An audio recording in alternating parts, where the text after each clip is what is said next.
Om Purnamada Purnamidam Purnat Purnamudachyate Purnasya Purnamadaya Purnamevavashishyate. Om Shantihi Shantihi Shantihi. Shri Swaminarayan Bhagwan Jai.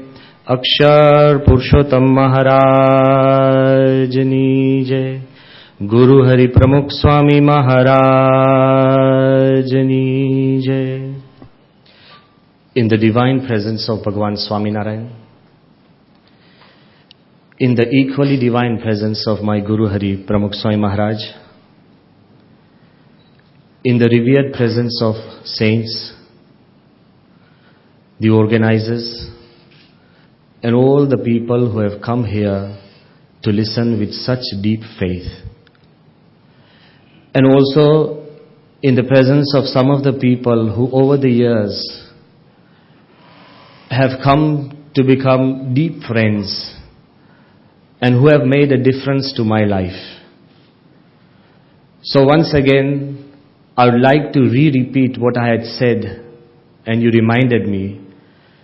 We really feel comfortable at this place and it is straight from our heart.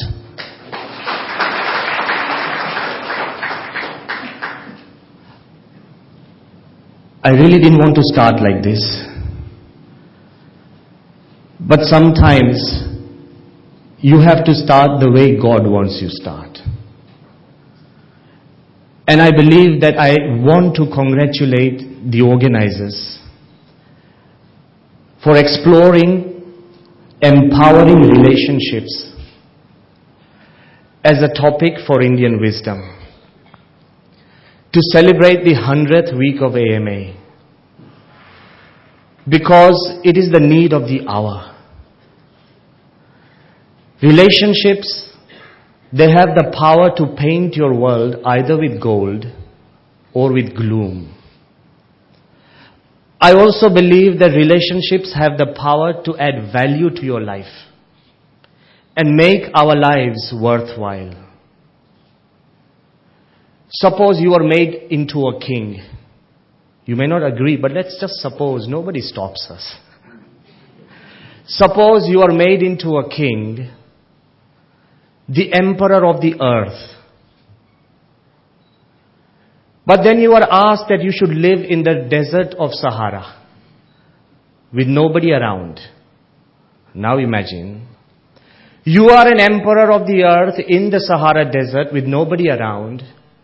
That means nobody to talk to, nobody to walk with, nobody to rule over, nobody to respect you, and nobody to relate to. With nobody around, even an emperor becomes a nobody. Hardly do we realize that it is everybody around you that makes you somebody. Sometimes we get into this mode and think that because of me, everybody is. But because of everybody, you are. We have no choice. We have to relate. And as I had said, that relationship is the need of the hour. Let's go back to history, and I'll take you through history in just 1 minute. Man was in the caves, in total isolation. He was totally unaware of the earth. I'm talking about the caveman. Isolation. Then with technology, we became connected. We started living in connection. And now we feel we own the earth. See the difference? From zero connection, we felt we were nobody. Didn't know about the earth. With total connection, we feel we own the earth. Now the need of the hour is how do we relate, because we are connected. We have no choice now. You have to pick up those phones. If you don't, they get hurt. You have to answer back if somebody sends a message. Now people have a habit of saying, I sent you a message, I'm here. You never read the message. You didn't get a chance to tell him no. They send a message, they're here. Because of connection, we are forced into relationships, whether we like it or not. So today, from isolation to connection, we live in an age of relations. How we relate to people, our friends, countries, cultures, races, even enemies. All these relations make a difference and they are important. But if I were to ask the entire audience, I'm not going to ask, but if I were, that would be very embarrassing. Never ask questions in public. You don't know what you'll get back. I remember when I was in England, and there was a BBC newscaster, and there was a strike, minor strike in Northumberland. And the reporter was, there was a background, all these miners in their hat, they were supposed to go down, they were striking, they didn't want to do mining. So the reporter is saying, yes, to the people out there, there's a huge strike going on. All the people have decided to refuse and not go into the mining. And we have so many. I'll just pick out one simple miner and ask him. He said, excuse me, are you a miner? He said, yes. He said, your name? He said, Joe. He said, well, Joe, why are you striking? He said, are we? He said, Joe, I think you are striking. He said, strike whom? He didn't even know what was going on. So the reporter said, cut, don't take it, but he was already in the air. So I'm asking, if I were to ask, which I'm not, but if I were to ask you, that do you know that relationships are important? I believe everybody would say, Swamiji, we know relationships are important. But our biggest problem is we don't know how to work them. We know they're important, but we don't know how to work them. An example will help me serve to drive my point through. Suppose you have a beautiful picture hanging in your living room about Mount Everest. We love it, but we also know we can't climb it. Suppose somebody has a beautiful picture of the deep oceans in his living room. We love it, but we also know we can't swim it. So many people in this world, they have beautiful pictures of the moon. We romanticize about it, but we know we can't live there. It's too hostile. So in our album of our mind, we have some beautiful pictures of people we love. Our friends, our family, our strangers, celebrities. Beautiful pictures of people we love. But our problem is we can't relate to the people we love. Today I've come here to explain to you how that is possible through another dimensional relationship. It's very important we understand this thing. And when we understand it, we'll find out that there is a way of transcending to get deep down into it. It's a very amazing concept.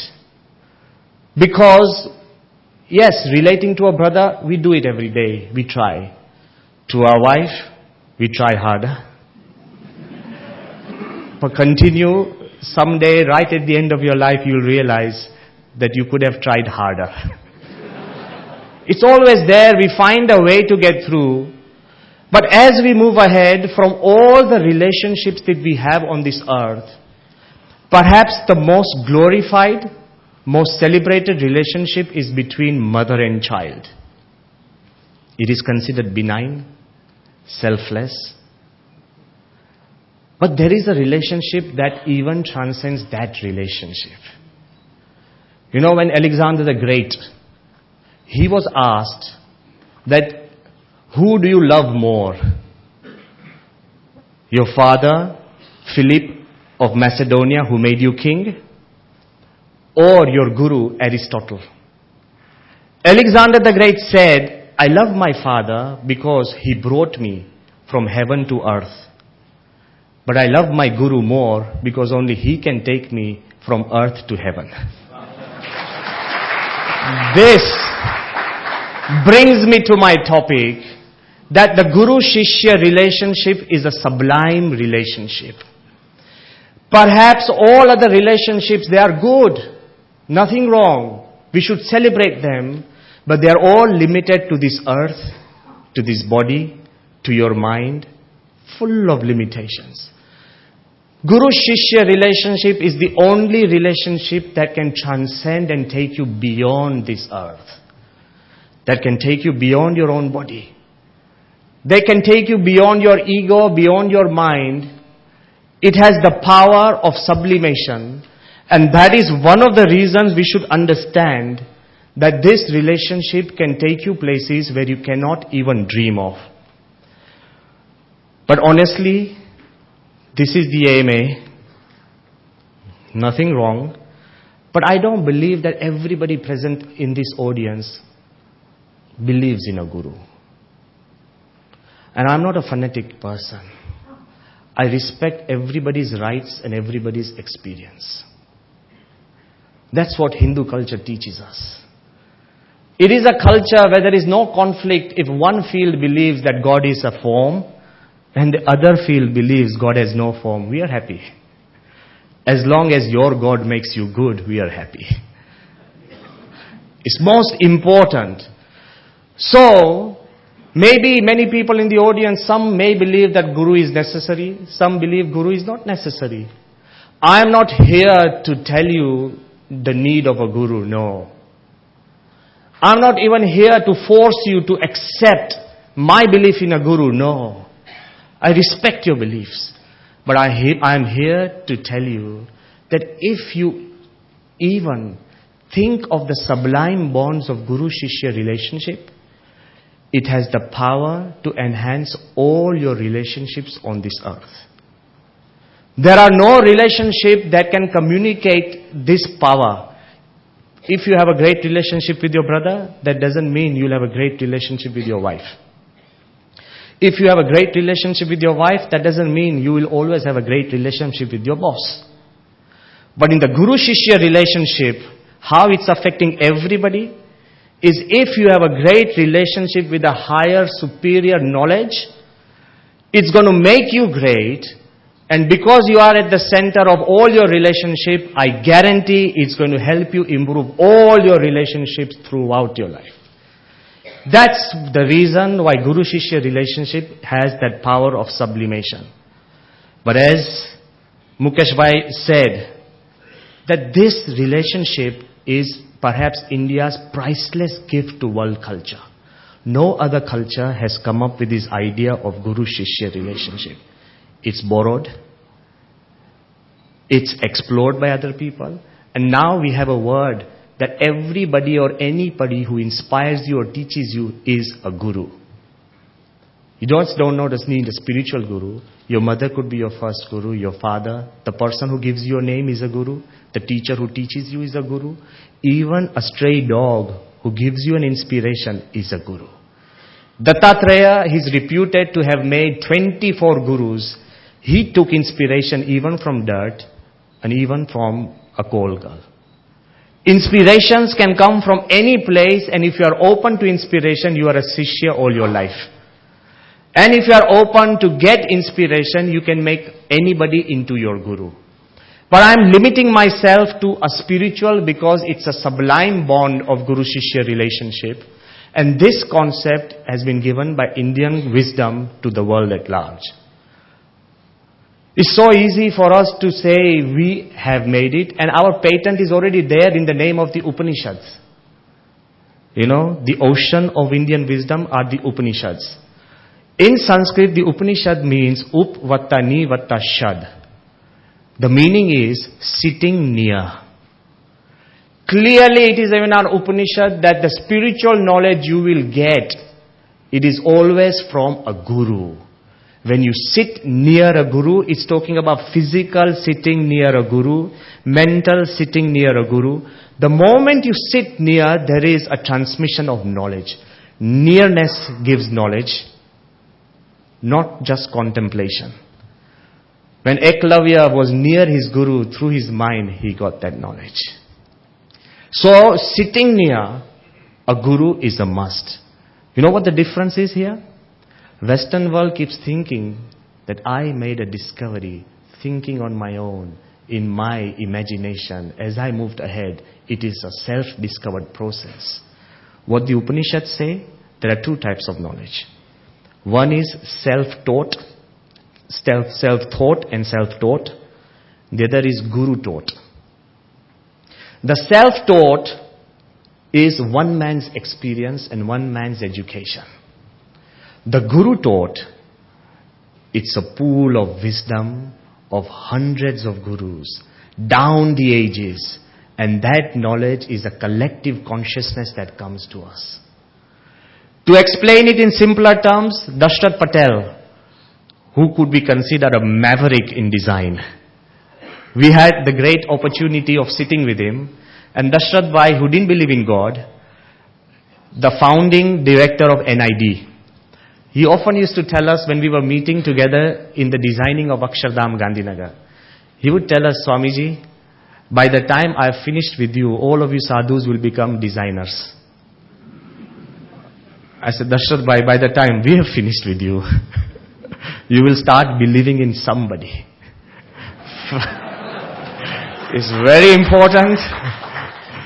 But anyway, he often told us that whenever the first batch of NID class students would come to me, he would stand up and say that you are NID students. Of course, you are talented, intelligent, artistic. And you could do great work on your own. But there are two options. If you want to learn the way you want to learn, this is your first year. And if you want to learn the way I teach you, this is your 21st year, because I've been teaching 20 years. So you get all the experience of 20 years. When we sit next to a guru, it is not just one moment, it is eternity compressed into that moment. You become the recipient of eternity in one moment. That's why the Guru-Shishya relationship is eternal. It's beyond time. And when we understand that, we know that it is a world of its own. Mukesh Bhai said that Brahmavihari Swami will carry you away into a different world. So let's begin our journey. The Guru-Shishya relationship is a different world on its own. Adhyatmanand Swami would know what it was to sit in the presence of Chidanand Swami.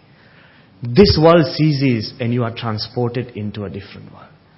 When we sit next to Pramukh Swami, it's a different world. The rules are different. The feelings are different. The moments are different. I hope I can explain this, and I'm trying to make an effort. It's difficult, but I know, please bear with me. You know, the rules in a Guru-Shishya relationship, they are different. They are not informational, they are transformational. They transform the environment, they transform the being. That's the power of a Guru-Shishya relationship.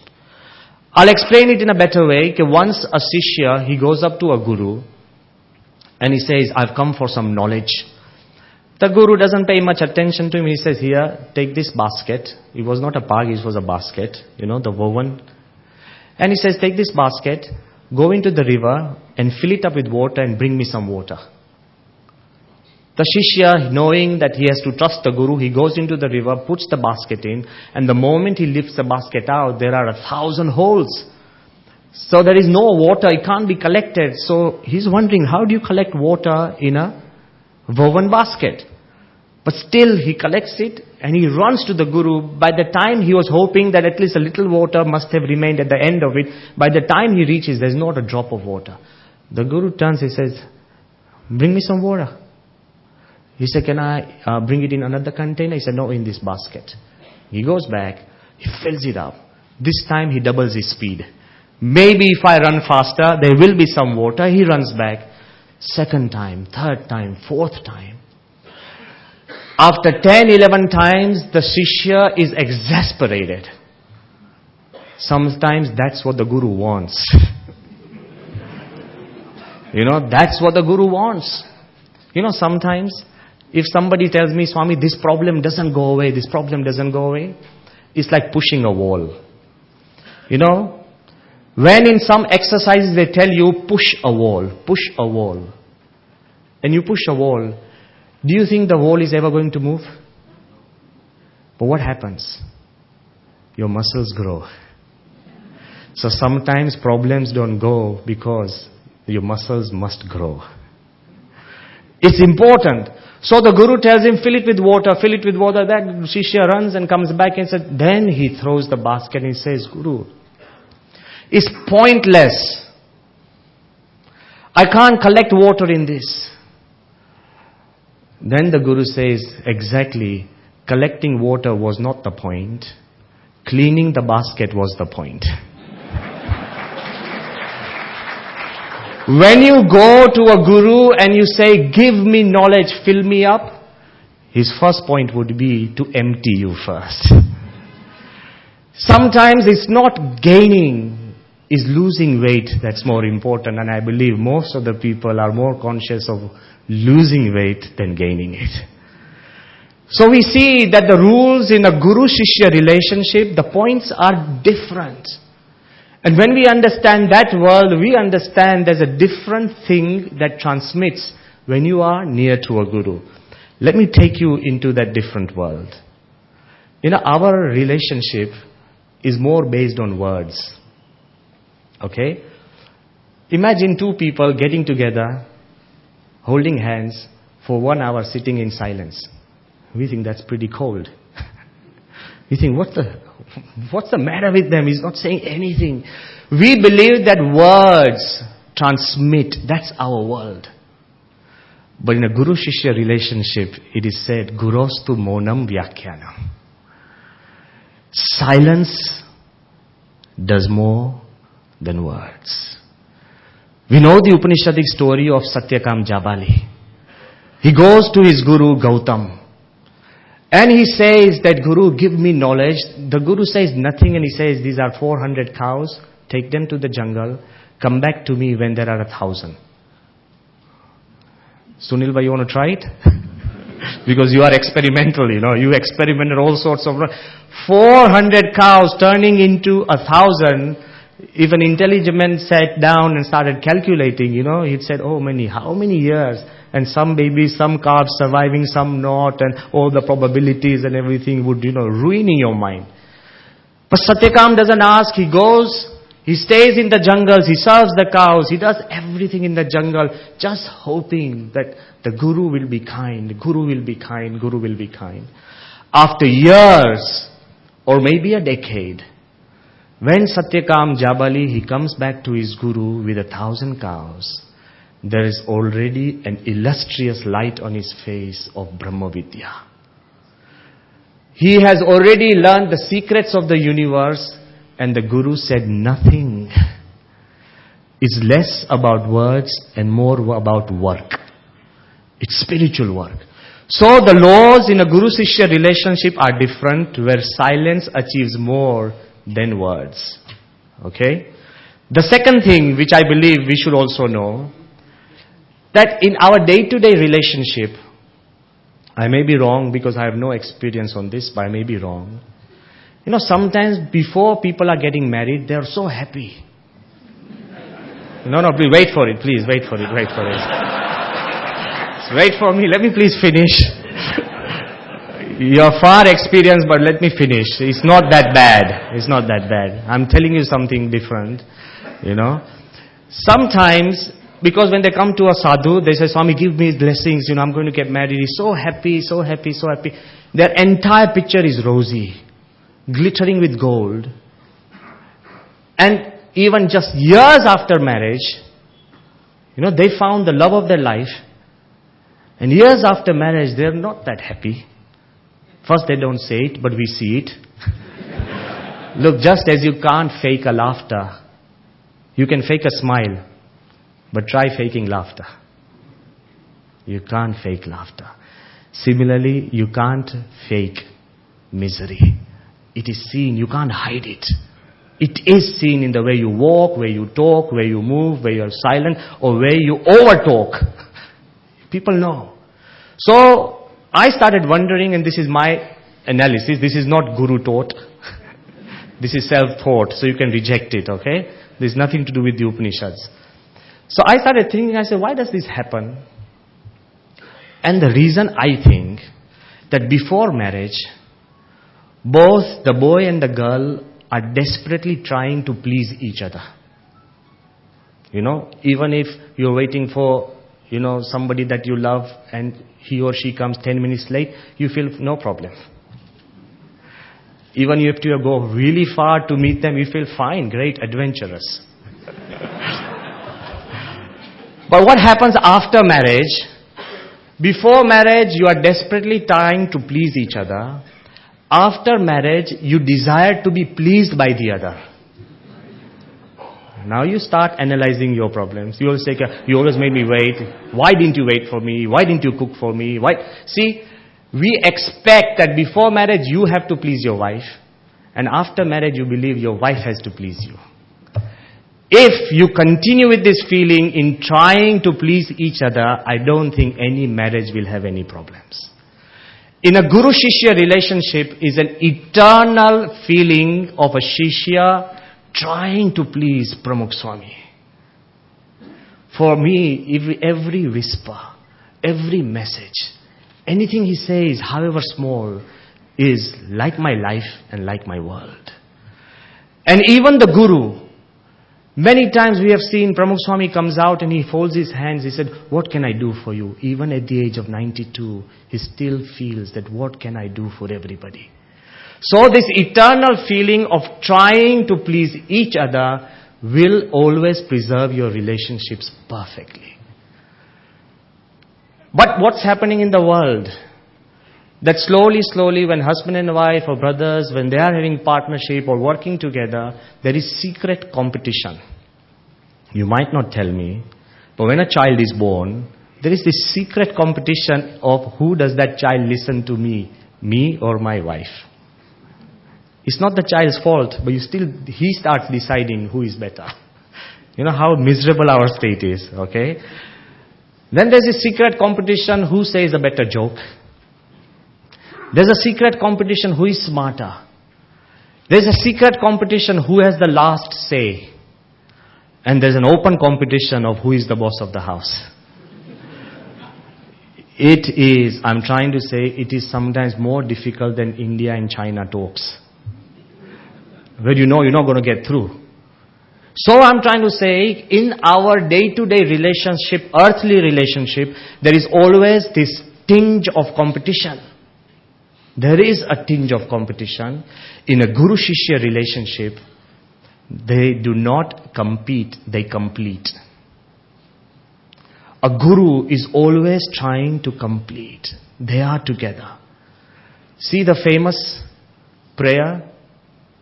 Om Sahana Vavatu Sahano Bhunaktu Saha Viryam Karvavahe Tejasvina Vaditamastu Ma Vidvishavahe. The Guru and Shishya are praying to the divine God together. Oh God, may we grow together, may we be together, may we be energized together, may we become stronger together. May we be a part of each other. May we not hate or be jealous of each other. The spiritual sublime relationship is where there is no touch of jealousy. Even if a Shishya grows bigger and better in talent, the Guru is happier. With Pramukh Swami, he hardly speaks. He's not a great orator. But you see the way he beams when his Shishyas, the smallest kid, begins to speak, the way Pramukh Swami becomes happy. A Guru is happier when his Shishyas sometimes outperform him. That is the relationship that people need. It's very important that relationship is full of silence. It is a relationship with completes and not competes. And it's very important that there was one Guru. Try and understand. There was one Guru. He had about 50, 60 Shishyas and they were living at the foothills of a hill. In the monastery, but what happened? All these 50 Shishyas were very bound. They were spiritual, did good. They were working hard. What happened? That one Shishya, we always have one character who would now and then transgress. He would go down into the village and meet somebody which he was not supposed to meet. That Shishya He would sometimes go down to a movie when, he's a monk and he's not supposed to. He would go down. What happened? It would continue to happen, and then all the Shishyas got upset. So they went down to the Guru and they said, Guruji, we have one monk amongst ourselves who is breaking all the rules. Guru said, why are you worried? He said, no, but because of this monk we are getting a bad name. Guru says, what does he do? He said, he goes down to the movies. He comes late in the monastery. He's not supposed to stay overnight in a village. He stays overnight. He eats things which are restricted as a monk. All the things you would penalize that guy for. And then the Guru asks a second question. He said, what do you want me to do? He said, banish this person. Get rid of him from our ashram. Guru says, why? He says, because he doesn't follow the rules of spirituality. Remember what the Guru asks. Guru says that, do you follow all the rules? They said, yes. Are you so spiritually strong? They said, yes. Do you obey everything I tell you? They said, yes. He said, then all of you can go, let him be with me. Guru is here not to judge us. He is here to complete us. Even in your relationship, don't be judgmental.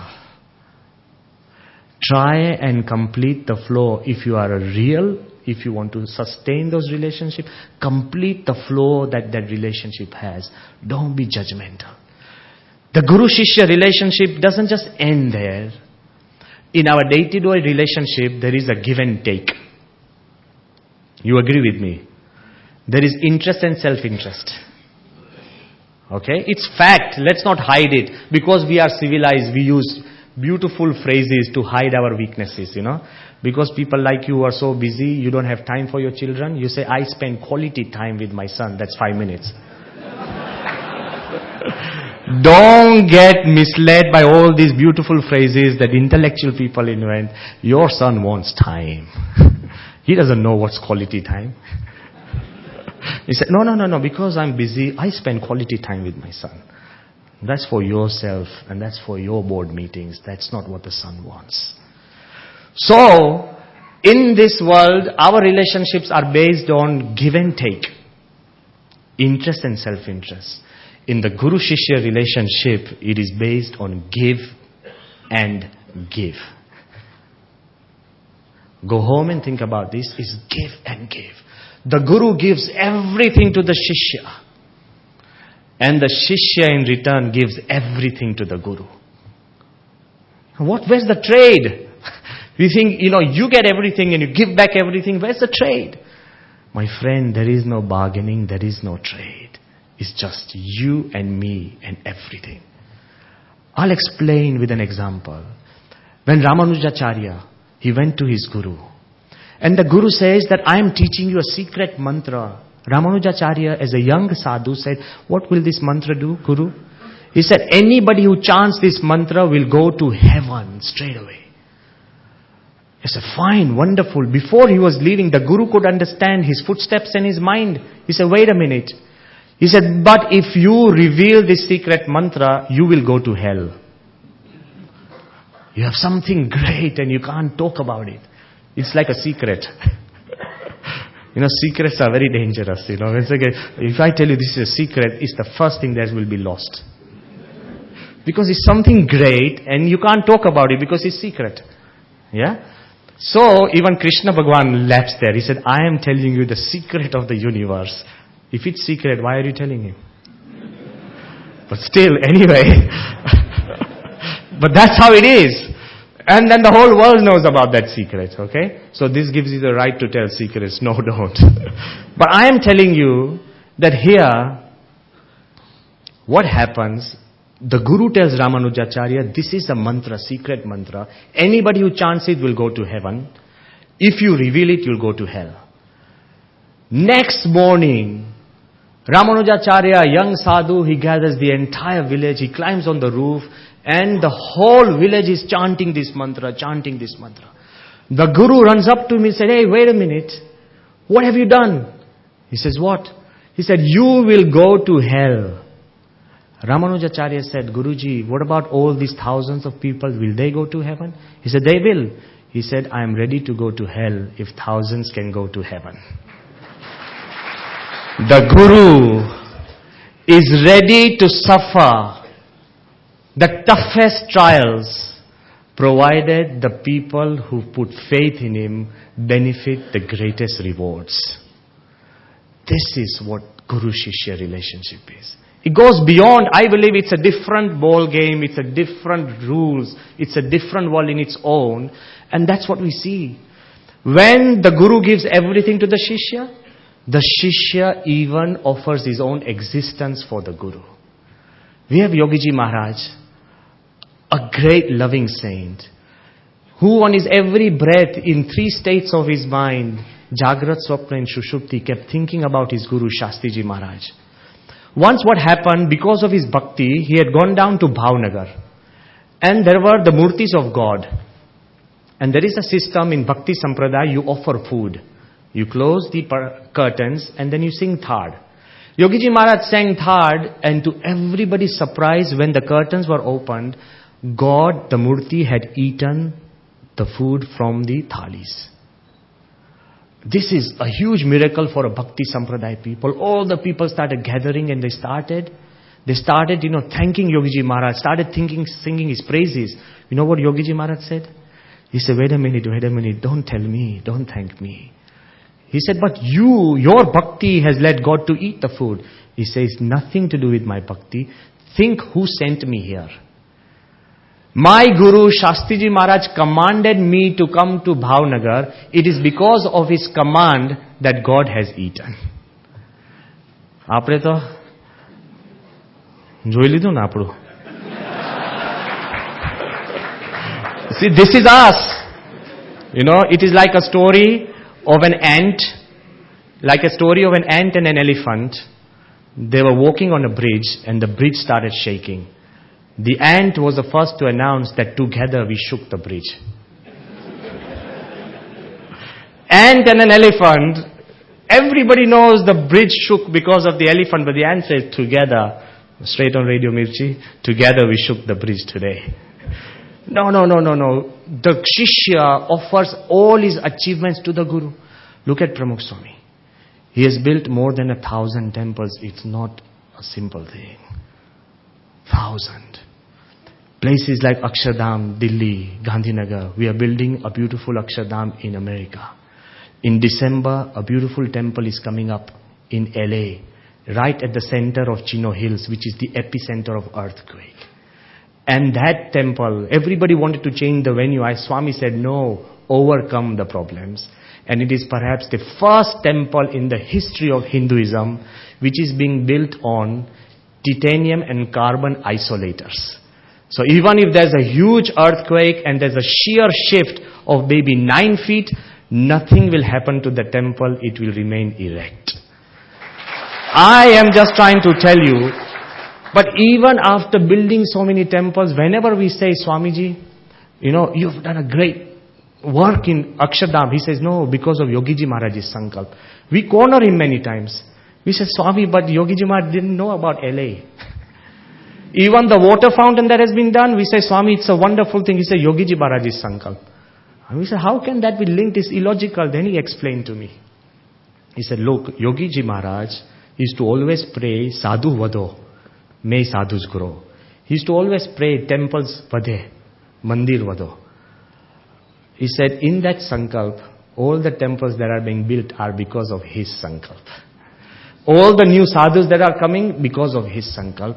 And he told me, even when man goes to the moon, and there is a first BAPS temple on the moon, it will be because of Yogiji Maharaj's sankalp. He put the flag up there. Just as a guru gives everything to the Shishya, all his achievements the Shishya gives to his guru.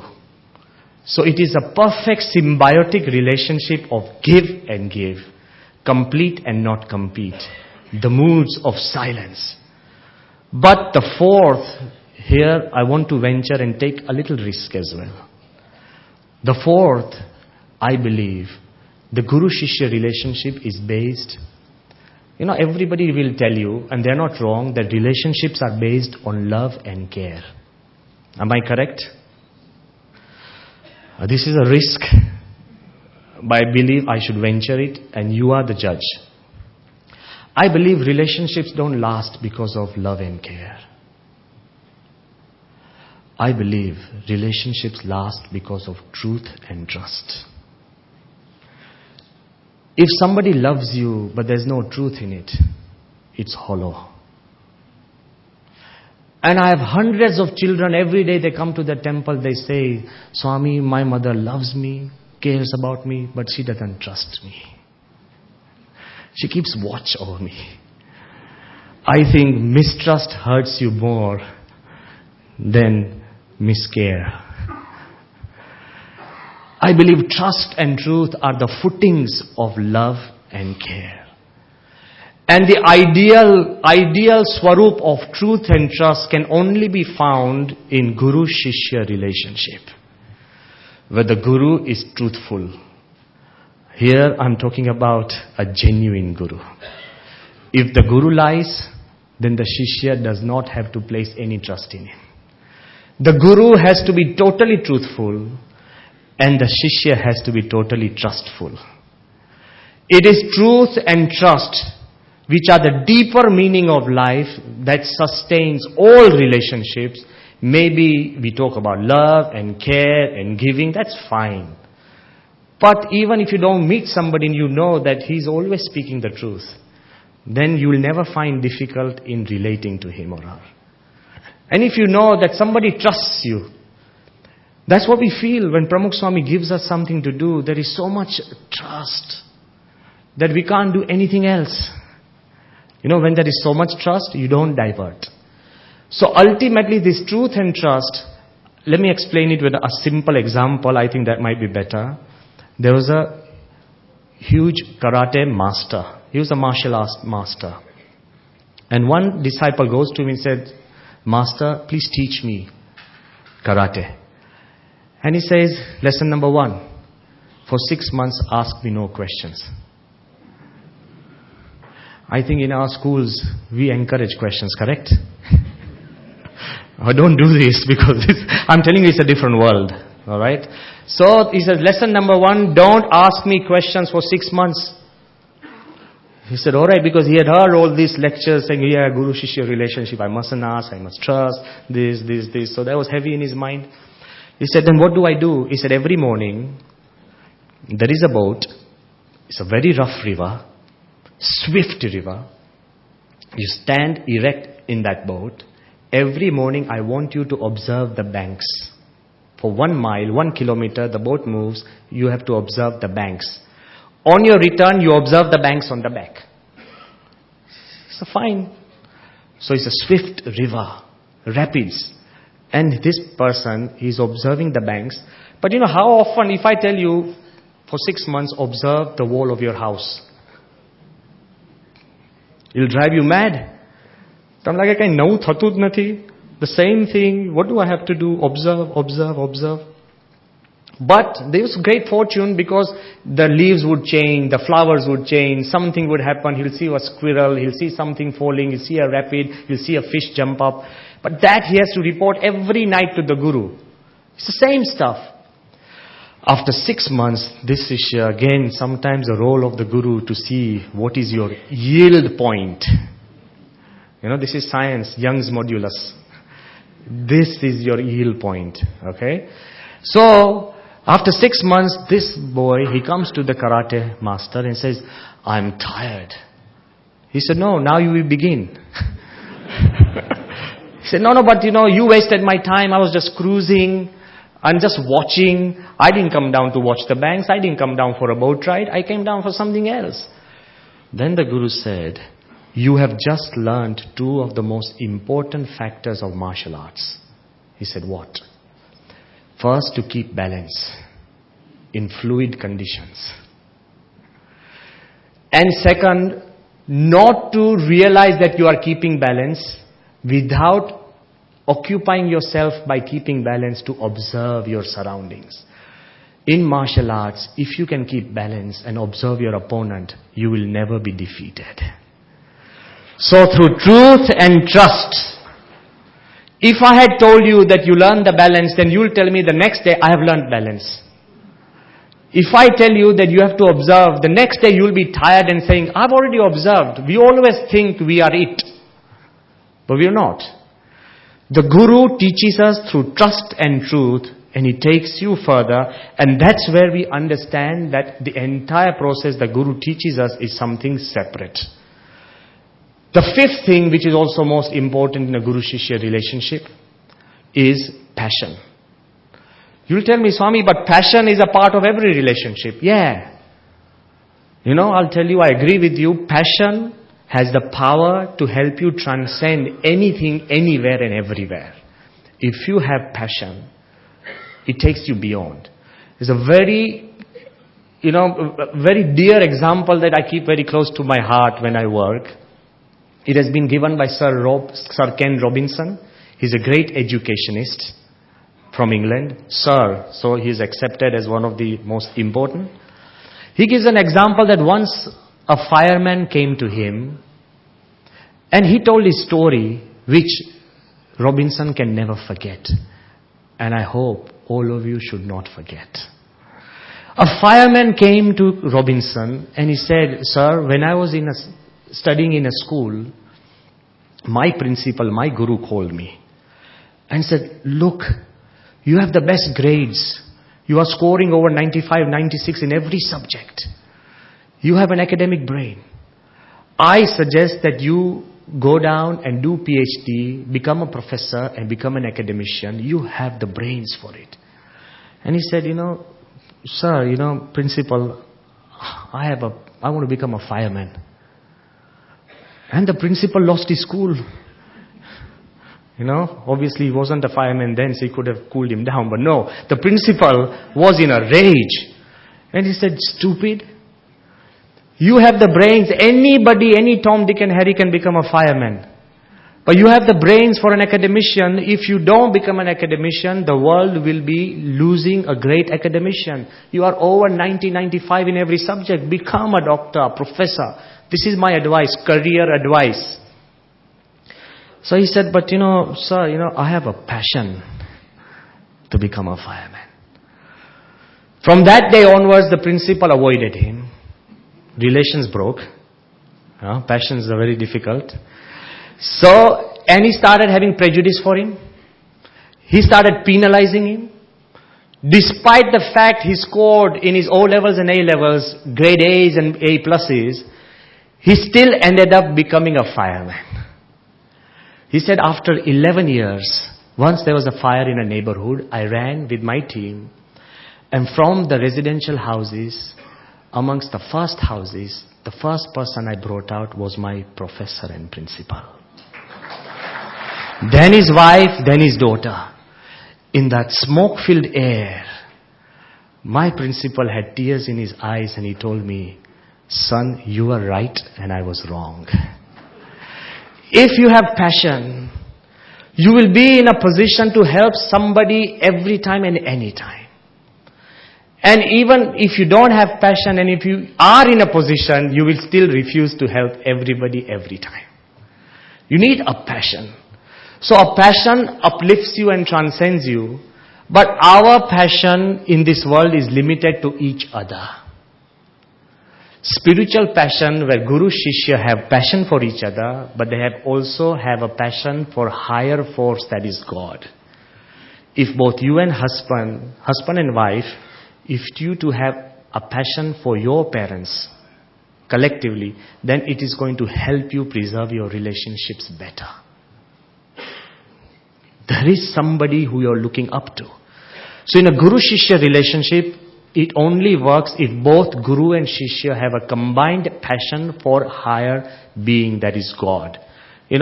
Once a Guru who was tired of, bharti thai na jam police ni bharti naam. So many Shishyas wanted to be his Shishya. The Guru said, look, wait a minute, I can't accept everybody. So he said, there is a cave. And you go down into a cave and give just in one line the reason why you want to be with me.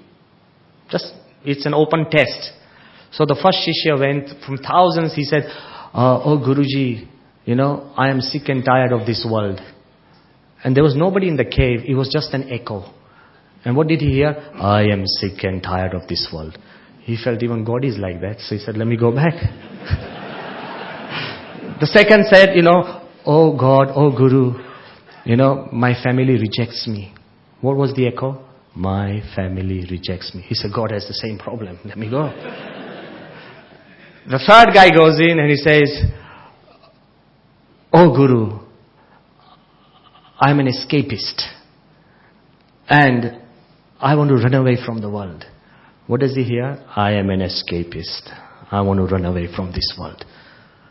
So the Shishya all the Shishyas started going back home because the reason wasn't correct.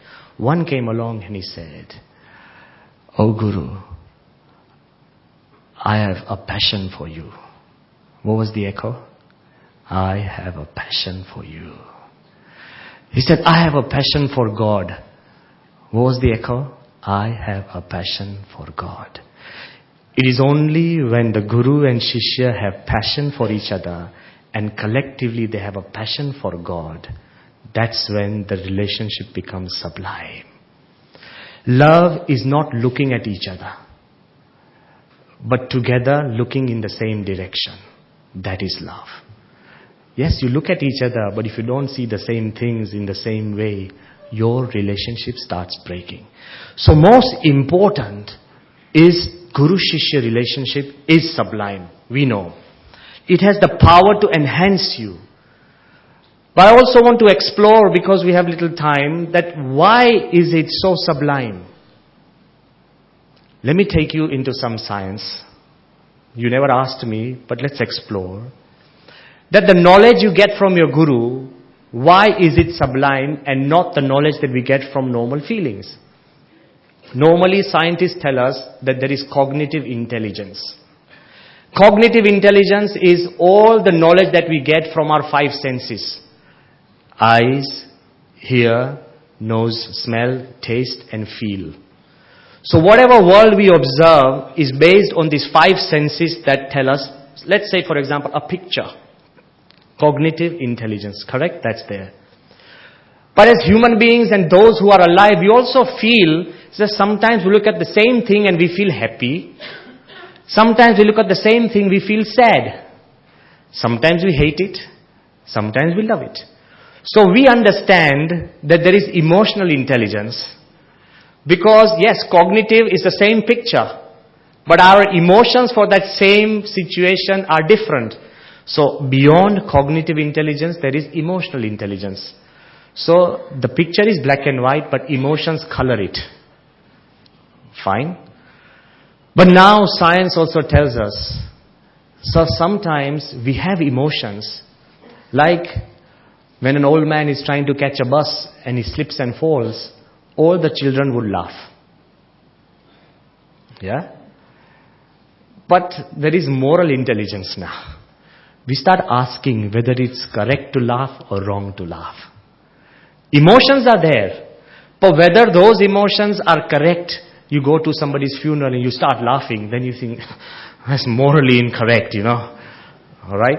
So I'm saying that just to have cognitive intelligence is not enough. Just to express emotions, having emotional intelligence is not enough. You must have moral intelligence. What is correct and what is not. You go down to somebody who's ill. He's on his deathbed and he starts shouting. He said, give me my $200 back. You took it from me. I think that's not correct. You can't pick a fight during somebody's marriage. I'm just trying to say, so there is this moral intelligence that tells us that some emotions are correct and some are not. But there is a fourth, which is known as spiritual intelligence. When sometimes you feel that this is correct. Sometimes you feel your emotions are correct. Sometimes you feel morally you are correct. But spirituality tells you, no. It is irresponsible for society and your being. See, cognitive intelligence is what we see. Emotional intelligence is what we feel. Moral intelligence is what we think. And spiritual intelligence is what we are. So, sometimes, if your father in front of 20 people, he wrongly shouts at you. You know, cognitive, you heard it. The shout was there. Emotions, you were hurt. You were there. Morally, you feel you have a right to silence him. Morally, you are correct. But spiritually, you know, just tolerate it. Because that makes you you and not an automaton. You understand what I'm trying to tell you? That's why when Akshardham was attacked, cognitive, we were attacked. Emotionally, we were hurt. Morally, everybody said that you can't forgive such a thing. But spiritually, Pramukh Swami said, forgive and move ahead. That's why we could build another Akshardham in Delhi and also in America. It gives you your identity. And it is because of this spiritual intelligence that Guru has the power to give you. It does micromanagement of your soul and your values. And I think in this age you will be able to easily understand what I'm trying to say. Guru can fine-tune your micro world, and in fine-tuning your micro world, you tend to tune your macro world. This micro and macro, only a Guru can have an impact. He can reach to that level. You know, we live in an age of nanotechnology, where a little modification of a molecule can give you a paint. Nani dabbi ma paint છે ને આખા ઘરને ચાલી જશે. Because of nanotechnology, you will have glass that clean themselves. Because of nanotechnology, you will have toilets, self-cleaning toilets. And I believe the biggest blessing would be self-cleaning houses. Most of the housewives will be free. I'm telling you, nanotechnology, because of slight modification at a nano level, a huge macro difference happens. Correct? What is genetic engineering? Because of genetic engineering, a slight modification of a gene can free you of disease, will rid the world of epidemics. Small, micro, milli, even the smallest change. Now we live in a world of stem cells. And what are stem cells? I just met a stem cell engineer and he told me, the Swami, soon blood donation would be a myth of the past. A little introduction of stem cells and your body will be producing blood naturally. There won't be any pricks and no blood donation necessary. Stem cells technology, a slight change. They are also on the verge of discovering that a little injection of stem cells in your heart and the heart regrows itself. All this knowledge has come from, little insects which regrow their legs or abdomen, things like that. They have learnt it from the stem cells technology. So I believe you would support me when I say a change at a nano level or a genetic level or a micro level has the power to affect the change at macro level. This is what the Guru does. In his presence, it is almost like spiritual engineering. In his presence, your thoughts change. In his presence, your values change. And because of a different thought pattern and a set of values, you change and you will be able to make a difference anywhere. And I believe this is true. Why? Perhaps you have heard of the name Carl Jung, the famous psychiatrist and psychologist, a Swiss psychiatrist. He is the founder of analytical psychology. Over his years, for more than 40 years, he treated thousands and thousands, over 50,000 patients from all developed nations of the world, talking to them, taking them out of depression, adjusting their mind, trying to solve psychiatric problem. And do you know what he writes? Listen to this. This is amazing. What Carl Jung writes, that yes, he helped people overcome darkness in his time. But he says, in my moment of darkness, I could have wished for nothing better than a real live Guru. Someone possessing superior knowledge and ability, who could have disentangled for me the involuntary creations of my imaginations. If Carl Jung feels that the Indian concept of the Guru, a Western psychologist, is the right way of coming out of your problems, of your own emotional darkness. So we believe that our Guru can do these micro fine adjustments. Right from a personal problem, personal darkness, to an emotional darkness which Arjun faced. You've already known, I don't want to go into it. He was emotionally distraught. And what did Krishna do? All he did was fine-tune his emotions. And Krishna never left. Till Arjun said, Shishyasteham shadhimam tvam prapannam. Arjun kept arguing. When he said, I am your Shishya, that's when he became peaceful. And when he became peaceful, Krishna said, Yathechasi tatha kuru. Now you do what you like. After he got him around, then he says, now you do what you like. He didn't say it right at the beginning of the Gita. So the Guru has this habit, from your personal emotional darkness to also national and social darkness. Perhaps it's a very appropriate time I'm talking about. Go down to Arthashastra, and in the books Chanakya, he says the Guru has the capacity of meeting your emotional problems, your personal problems, but also social and national. Chanakya is talking to his Shishyas, is a class discussion. He says that what should a king do after he conquers a kingdom? The Shishyas are puzzled.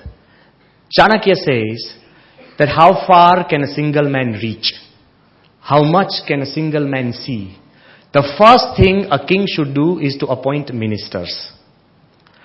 Then the Shishyas ask that who should we appoint ministers into? Chanakya says, you tell me. So the Shishyas say that we will make our friends into ministers. Chanakya says, because they are your friends, they will not listen to you. Then the Shishya says, okay, we will make our relatives into ministers. He says, because they are your relatives, they will not stop seeking favors. You see what's going around? Then they say that, okay, we will make people who are in need into ministers. Chanakya says, need produces greed. You won't be able to control them. Then the Shishya says, okay, we will make intellectual people into ministers. He says, that is one virtue with many bad vices.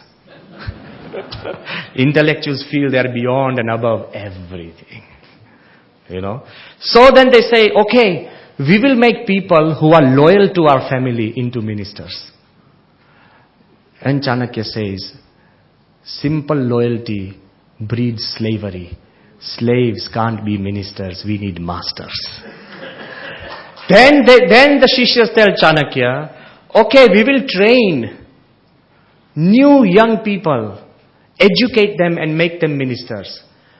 Chanakya says, education alone with no experience will become disastrous. So the Shishya says, we'll make nobody into ministers. Chanakya says, make all of them into ministers, but listen to none of them. He says, make all of them into ministers, but listen to none of them. Only listen to a spiritual person who does not want power, who is selfless, who is beyond this material world, and who is totally spiritual and transcends this world. Listen to him and listen to nobody else. He believed that a real spiritual person does not only have the power to solve your emotional questions, he has the power to guide throughout, even in social problems throughout the world. From micro to macro. Why a guru can accommodate everything? And the reason is simple. The crunch comes here. In our worldly relationship, we have to relate to other people. In a Guru-Shishya relationship, the Shishya has no power to relate to the Guru. It's too beyond. Tena vrunutena. It is when the Guru graces, whom the Guru selects. If you think that you can manipulate and go to a Guru and say, okay, let's strike a relationship, that's not the way in a real Guru-Shishya. In the fake, fine. In a real, genuine, it's not possible. So in a Guru-Shishya relationship, it's the Guru that comes to the level of the Shishya to relate to him. Why do we in Hinduism believe that God incarnates on this earth? Because God takes a human birth so we can relate to Him. It is self-evident that God makes an effort to relate to us, and we are all happy in thinking that we are relating to God. It's a total misnomer. It's the Guru who becomes a friend because he can micromanage everything. It's the Guru who becomes a father. It's the Guru who becomes the guide. And it's the Guru who sometimes reveals himself as the God. I'm very clear in these issues when I'm talking to you. There are 4 incidents very close to my heart. I will just reveal them very quickly. The friend. Somewhere in 1974, there was a young youth, only 22 years old, in Ahmedabad. He found out that his Guru, Pramukh Swami Maharaj, had come to Shahibag temple. I'm talking about incident about 50 years back. He got onto his bicycle and he sped the bicycle to the Shahibag temple. On reaching the temple, he was so disheartened, he found that Pramukh Swami had just left. Little boy, 22, energetic, his desire was to get a glimpse. So he got back on his bicycle just to get a glimpse of his Guru. He started speeding. To his surprise, when he took a turn towards Delhi Darwaja, somehow, even at that time, somebody had stopped the traffic. And when the traffic had been stopped, Pramukh Swami's car was already stopped near the crossroads. This boy, he was delirious with happiness. So he took his bicycle close. Pramukh Swami opened the window of the car. Once he had opened the window, this boy went straight close. He jumped off his bicycle, and started prostrating in the middle of the road. After 4 or 5 prostrations downwards, when he came close to the window and put his head near Pramukh Swami, Swami blessed him with the right hand. To his shock and surprise, he saw that all the while he had left his bicycle alone, with the left hand, Pramukh Swami had been holding the bicycle in balance for all these 5 minutes. This boy, he was so overcome with tears, he said, for him at that time that bicycle was new. The bicycle was the world. And he said that while he was in emotional fit doing something, his Guru had been holding his world together. This incident happened to Kiran Pitwa. I don't know whether he's present here or not, but this incident happened to him. For 50 years, he holds on to this incident thinking that my Guru is my best friend. It's enough. It's a sadhana. It's enough. So Guru has the power to reduce himself to being a friend for life. But there is another incident which is another surprising. In 1991, Guru also has the power to be an ideal father. In 1991, we were in America.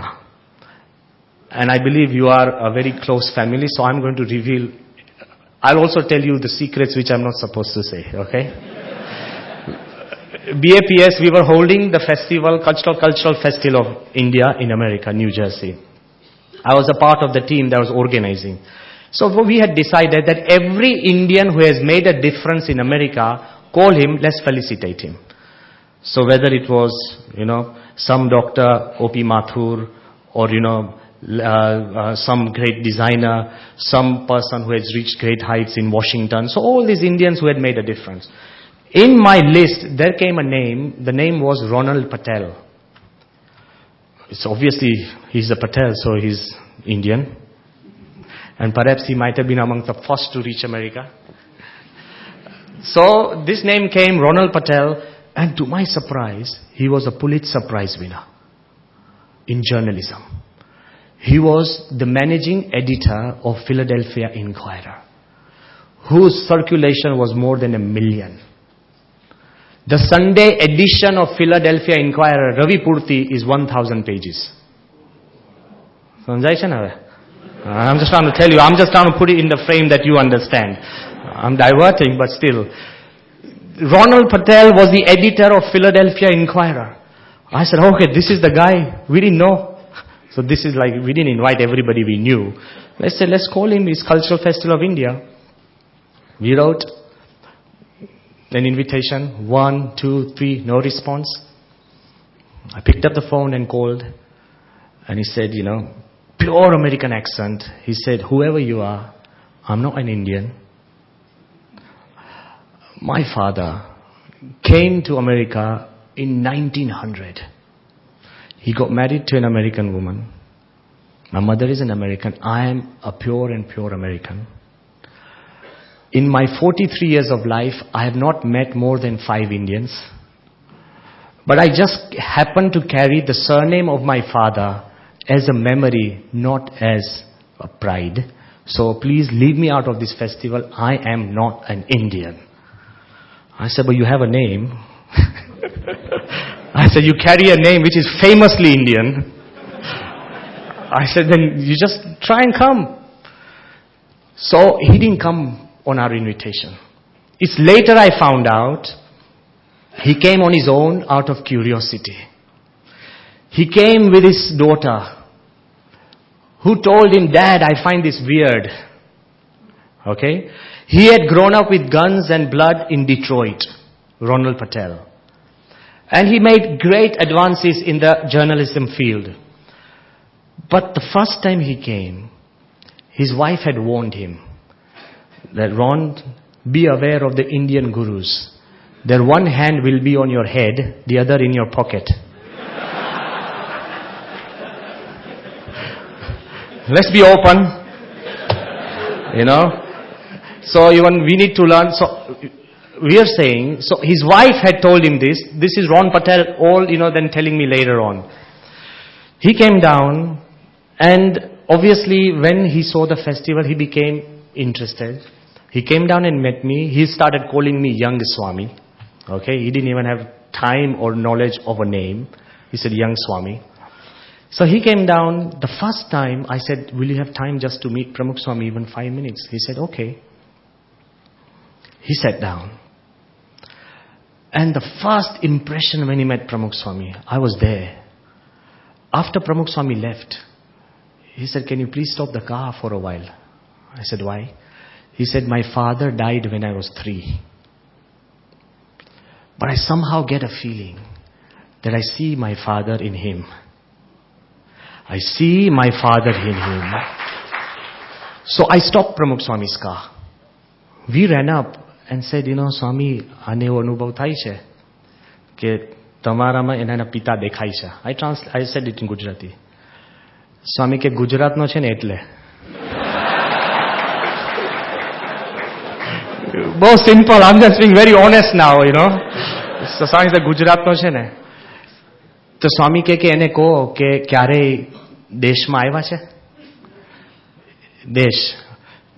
So I said, have you ever come to India? He said, no, never, and I don't want to. My wife doesn't want to. My mother doesn't want to. I said, why? He said, because when my dad died, people from India kept writing to my mother that you preserve his bones. And that she found evil. They thought there was some evil spirit. So they broke all relations with India in somewhere in 1950s. Total, and there's no more relation. He said, so I would rather go to the pyramids than India. He said that straight away to Swami. Swami said, have you ever wondered, Swami, ke tame journalist છો? છાપાવાળા તો સંશોધન કરે ને. સ્વામી કે આખા દુનિયાનું સંશોધન કરો છો તો તમારું કર્યું? You do research on everything. Have you done research on your roots? He said, but I don't know where I come from in India. Swami said, you come to India once, I will find your roots. Ron writes in an article that I was dumbfounded. Here is somebody I've never met. First time I'm meeting, suddenly he tells me, you come to India with a guarantee that I will find your roots. Then came 1992 when we were opening the Gandhinagar Akshardham. We were all sitting and we were thinking, who should we invite? Pramukh Swami normally doesn't take interest in everything. All of us sadhus, they decide and then we go and present it to Swami. We all had decided, that it's not always safe and wise to call reporters. Right?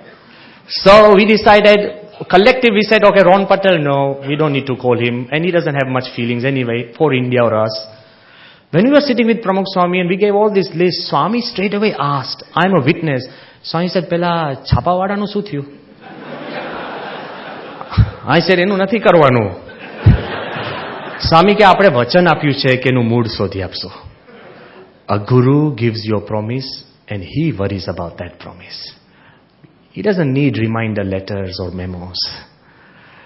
And Swami said, bolao. I said, Swami, but pani kya? Swami ke bolao? Bhagwan saru karse. God will do good. What happened? I found up Ron. And he was more shocked. He said, you're still calling me from India? I said, this is India. You can read this. I will give you an internet site. You can read this, what he has written. He said, you are still calling me from India? I said, this is India. I said, remember that, our Guru had said he'll find your roots. He said, I know, but he asked his wife. Everywhere there's the same issue. He writes, he asked his wife, and Kathy, his wife, said, Ron, there's no harm in just popping into a plane and just going down there. You'll just find something new. Just go. He said, okay. He came down in 1992.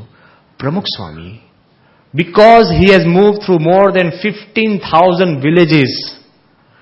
He knows almost all villages on his hand. Villages I'm talking about, not cities. And he said, you ask around in the towns near Baroda, and there was a village called Mehdad. There, when our volunteers went, they found out that there was a 96-year-old man. His name was Ranchod Pai.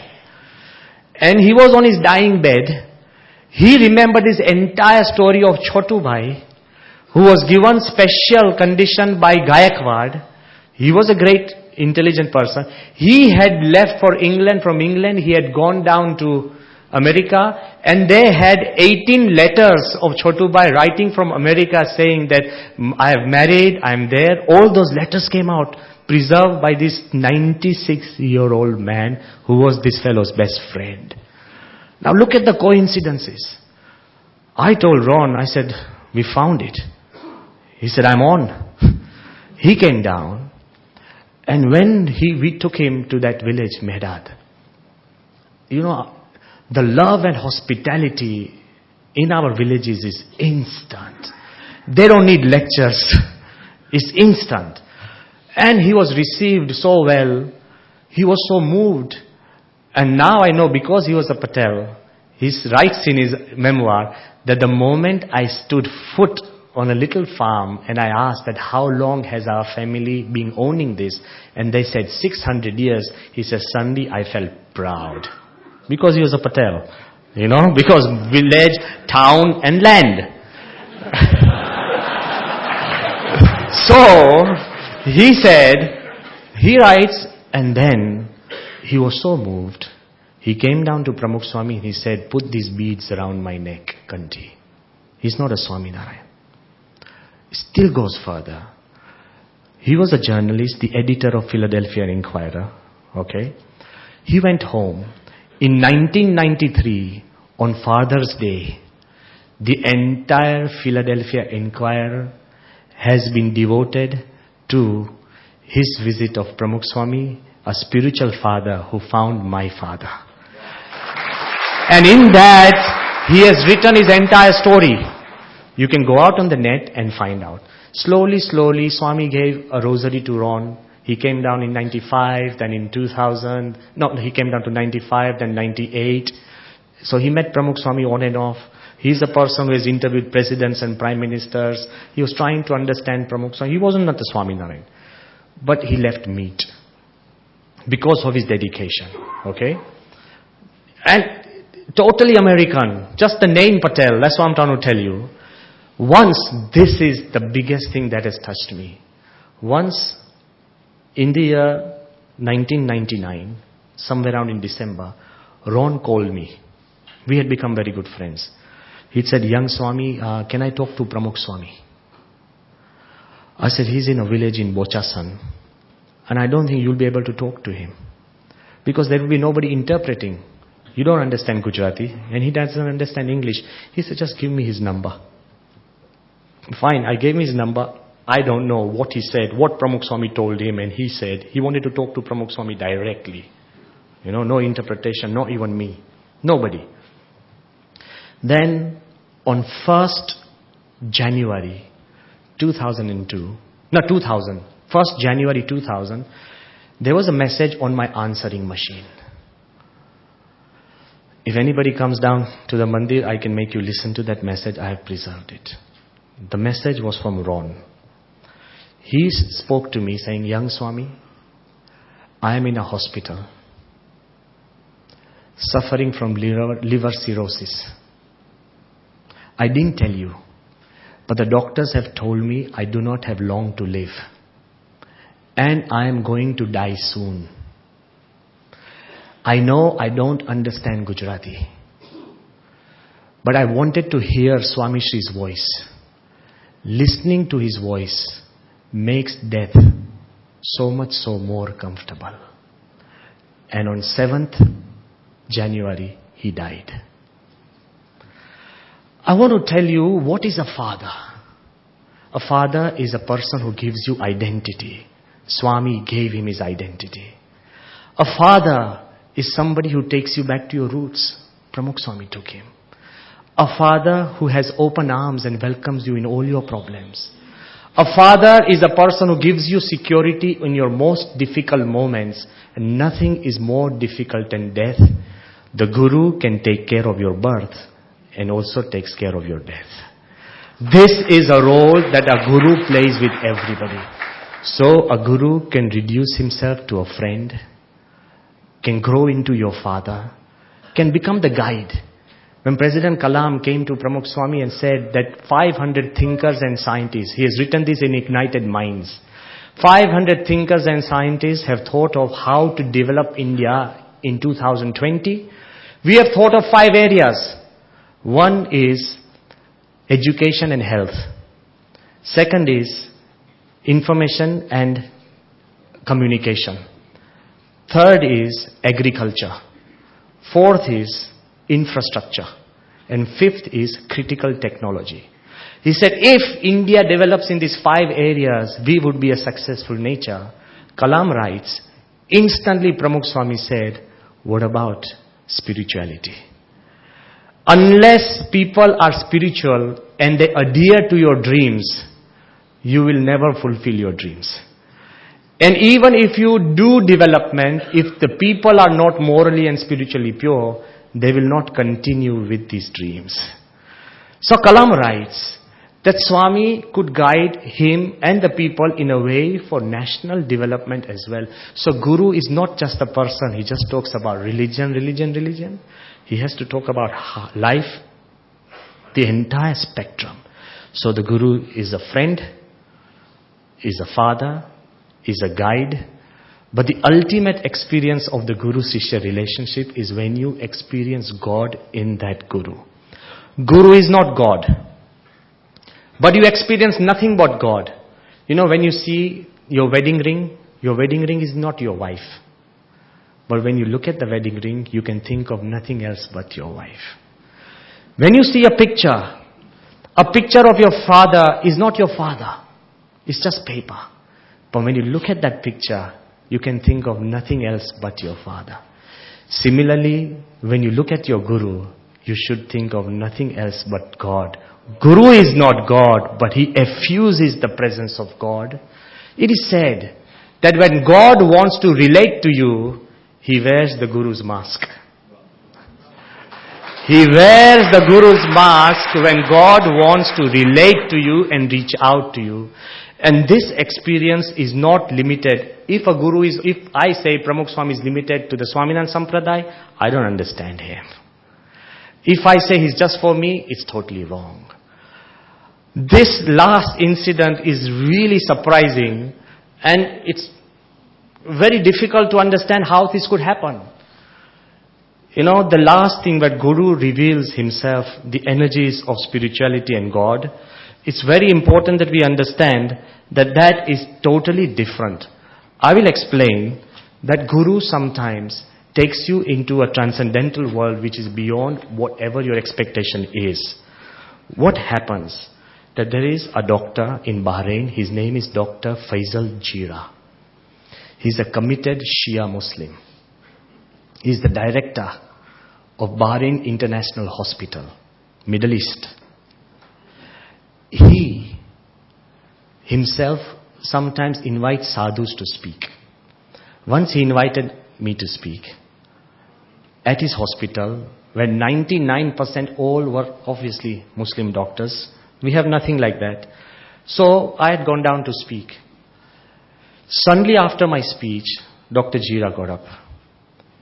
And he told everybody that all of you are probably wondering what a saffron-clad Hindu monk is doing in our hospital and speaking about spirituality. He said, it's an experience I have got from his guru, Pramukh Swami. Now what Jira has said. He said, in our Quran, and our Imams tell us that there are special people around whom angels dance. There are special people. He said, has anybody ever seen angels dancing around some spiritually heightened people? And everybody said, no. But it is there in our Quran? They said, yes. It is there in our scriptures? They said, yes. He said, I'll tell you my experience that once Jira is married to an Austrian lady. He said, once when I took my car, a Rolls Royce, and I was standing outside at the airport to receive Pramukh Swami. When I saw him coming out of the airport, first time in my life I saw angels dancing around a person. And he sat in my car just once in 1997. And from 1997 to this date, me and my wife have refused to sell that car to anybody because it is spiritually potent. He said that I believe that all religions lead to God. Dr. Jira is saying all religions lead to God. And I believe that our paths are different, destination is one. But I also want to add that yes, all religions lead to God, but perhaps the widest and the most comfortable path to God is the path shown by Pramukh Swami Maharaj. Nobody told him. It's a deep experience, and even now when you go to his office is about half the size of this hall. I'm honestly telling you, half the size of this hall, Dr. Jira. In his office there are only two pictures. One of his father and one of Pramukh Swami Maharaj, Dr. Faisal Jira. He's not a Swaminarayan. But you don't have to be a Swaminarayan to connect to a right guru. All these things are there for convenience. A real guru is universal. It's like if I ask you, what nationality is the sun? Is it Indian, American, Japanese, Chinese? The sun is universal there for those who want to see light. If I ask you what color is air, is it black, brown? There is no color for air. There is no race. If I ask you what caste is water, lower, higher, water is there for those who are thirsty. If I ask you what race does space belong to? Human race? No. Just as all the 5 basic elements of the universe are universal, even the entity of Guru is universal. He is beyond the race, the time, the color, the caste, the country that divides us. A real Guru has to be universal. And when you put trust in such a real Guru, then you see the face of God in that Guru. Because that's when the transformation occurs. Like I had said in the beginning, the Guru-Shishya relationship is not informational but transformational. What happened with Narad and Valmiki? Narad was the Guru. He told him the truth. He had the power to tell Valya Lutaro that you are sinning. Do you think anybody could have told him and lived? No, the Guru can't. Okay? The latest Harvard research, 2011 in Harvard Business School, is written by, the research has been written by Professor Bill George or somebody like that. And in that research he writes, why do leaders lose their way? He says, leaders sometimes feel that they are like heroes that people have to follow. They forget they have to serve the people that follow them. He also says the leaders become so confident, they become so high that nobody can tell the truth. Leaders have to keep people who can tell them the truth. The Guru can. So here, Naradji told Valyo Lutaro, the robber, that you are sinning. Valyo trusted him. Truth and trust, they come back again. And because he trusted him, there was transformation. The Guru has the power to improve all your relations because he transforms you. And you know what happened? Valyo Lutaro, who was the most feared, became the most revered. Does he have any problems of relationship now? We still relate to Valmiki now. Because Guru transformed Valyo, that you will be able to have relationships with everyone in the world properly. If there is a spark of transmission. So at the end, all I can tell you, that the sublime bonds of Guru-Shishya relationship has the power to change your micro-environment and the macro. It takes you from isolation, connection, relation to contemplation, where it's like spiritual Wi-Fi. You just think and you connect. I think in this world you'll be able to understand. Your Guru is as alive as you keep him. Somebody might have a Guru in 1900, but if you think of him, he can reach out across space-time. That's the Guru. But if you have a Guru, you are all Ahmedabadis. I am just requesting a little investment of time and energy in your Guru will pay back great dividends. This example may not be appropriate, but the thought is, please bear me out. You might have heard of the name Baron Rothschild. The greatest bankers, amongst the greatest financiers of Europe in the early 19th and 20th century. It's a whole family of great financiers. Their wealth combined was equated as comparatively would be 5 times more than Bill Gates today. Baron Rothschild. There were bankers who saved countries, nations, European countries, many times when they were in financial crisis. And the Austrian king gave them royalty status. So did Queen Victoria. So they got the status of baron. And once you become royal, you have palace and you have all the flutter and the glamour and the glitter. You also have, your tastes begin to change. So this Baron Rothschild, he decided to decorate his entire palace with his pictures. One in an army, sometimes on a horse, sometimes hunting, sometimes working, all pictures of Baron Rothschild. There was only one picture he didn't have, was him as a beggar. Raja Vaja Nevandra. So he decided, I need to know how would I look if I was a beggar. So he got the best artist of France in Paris. They went to a very derelict street. He had to stand there for 4 hours, dressed as a beggar, with all weakness, hungry. For 2 days he fasted. He has to look reality, though it's a picture. He had a begging bowl, and he was just waiting like that while the other guy was painting across the street. While he was waiting with the begging bowl, like a beggar, a passerby was so moved by this pitiable beggar, he took out a franc and put it in the bowl. It's embarrassing and insulting for a baron, to be given a single franc. So, but he could not move. Somebody was sketching him, so he got his attendants. He said, follow him and find out where he lives. So these guys followed him. They found out his address. After a month, Baron Rothschild issued 100,000 francs to that man. That man was surprised. He said, but what do I get these 100,000 francs? Why? He said, a month back, did you put a single franc in some beggar's bowl? He said, yeah, but I do it to every now and then, every beggar.